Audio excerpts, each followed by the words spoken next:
За та бүхэндээ өнөөдрийн мэндийг төвшүүлье.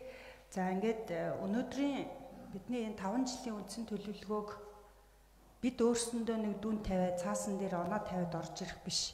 Иргэдийн амьдрал ахуй яаж өөрчлөгдсөн, яаж одоо нэмэр дэм болсон гэдгээр л үнэлмээр байгаа юм л да. Тийм учраас бид нэр үнэнтэйгээ нүүр тулах ёстой.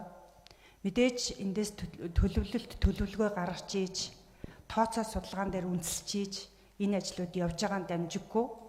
Энийг дагаад цаана татвар төлөгчдийн мөнгө явж байгаа.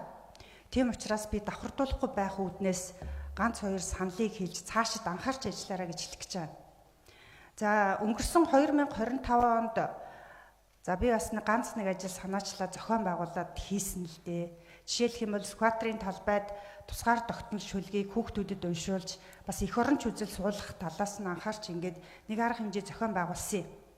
Тэгээ энэ арга хэмжээг зохион байгуулахад хамгийн түрүүнд нийслэлээс юу өссөн бэ гэхээр тэнд одоо хүмүүст хүргэх тайз, дэлгэц, хөгжим, апартуур, ширээ сандал гэдэг ингээд хүссэн. Тэгээ ингээд асуухаар нийслэлд ийм өмч байхгүй. За яагаад нийслэл ийм өмч байхгүй вэ гэд эргээд судлаад үзэхэд 2017 онд 10 тэрбум төгрөгийн ийм тоног төхөөрөмж техник хэрэгсэл өгсөн байдаг юм байлээ. Тэгээ энэ тоног төхөөрөмж техник хэрэгсэл өгөхөд энэ өнөөдөр яагаад байхгүй болчихваа? Энэ 186 арга хэмжээ зохион байгуулахад хөгжим апартуур техник тоног төхөөрөмж дандаа түрээсэлсэн. Энэтэй холбоотой маш олон зардал гарсан. Энэний ард татвар төлөгчдийн мөнгө явж байгаа. Тэгээ яагаад энэ нийслэлд байгаа өмч алга болчихваа?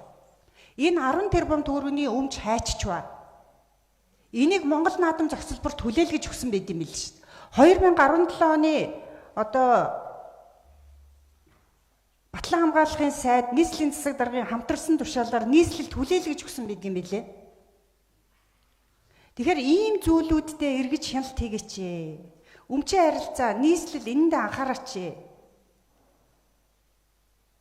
Тэгэл энд магадгүй би юу гэж хардж байгаа вэ гэхээр хэсэг бүлэхгүй хүмүүсийн бизнес ард нь яваад байгаа юм биш үсттэй.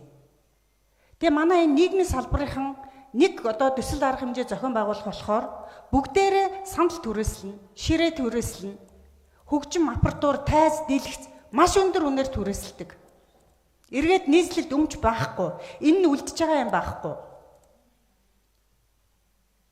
Энэ байгаа өмчөө ариг гамтай хэрвээ хадгалаад хамгаалаад явж исэн бол одоо байхгүй гэж хэлээд байгаа байхгүй юу? Явж исэн бол энэ түрээсэнд өгж исэн энэ зардлаар маш олон хүмүүсийн амьдрал ахуйг шийдэх боломж байсан гэж харж байгаа. Тийм учраас энэ 2000 цаашдынхаа төлөвлөгөөнд буюу энэ 2026 оноос эхлээд та хэд маань энэ өмчөө эргэж хараад байхгүй бол хүнд нь хаацсан энэ бүгдийг шүүж гаргаад алга болгосон үндэ нь хариуцлага тооцооч. Эргэж олж аваач. Түрээсэлдэг биш байгаа өмчөө ариглаач, гамнаач. Хэрвээ бүр байхгүй бол засаж сайжруулах ёстой бол засаж сайжруулаач. Жил болгон, сар болгон ингээд түрээс төлөөл нэг ийм үргүү зардал гаргаад идэг.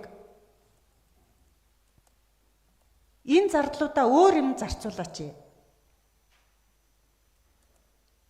Тэгээ жил болгоно нэг ийм уламжлал болсон нэг хэдэн ажлууд байдаг. Мэдээж урт хугацаанд хийж хэрэгжүүлэх ажлууд байгаа л да. Гисэн хэдий ч ингээд нэг ийм манай зарим дарга нар өөрөө өөрсөндөө бас дүгнэлт хийх хэрэгтэй. Жохоо өөрөөр сэтгэж өөр ажил хийгээч. Хүнлүүгөө хүрсэн юм хийгээч. Би дээр хэлсэн ш. Дарга нарт зориулсан нэг ийм хэлбэрийн төдий арга хэмжээгээ болооч гэж.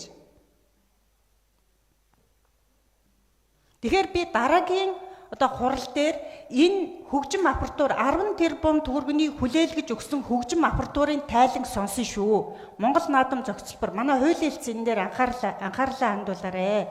За төрийн сангийнхан, хөрөнгө оруулалтынхан энэ дээр надад тайлбар өгөөрэй гэж би ийм саналыг хэлье. Баярлалаа.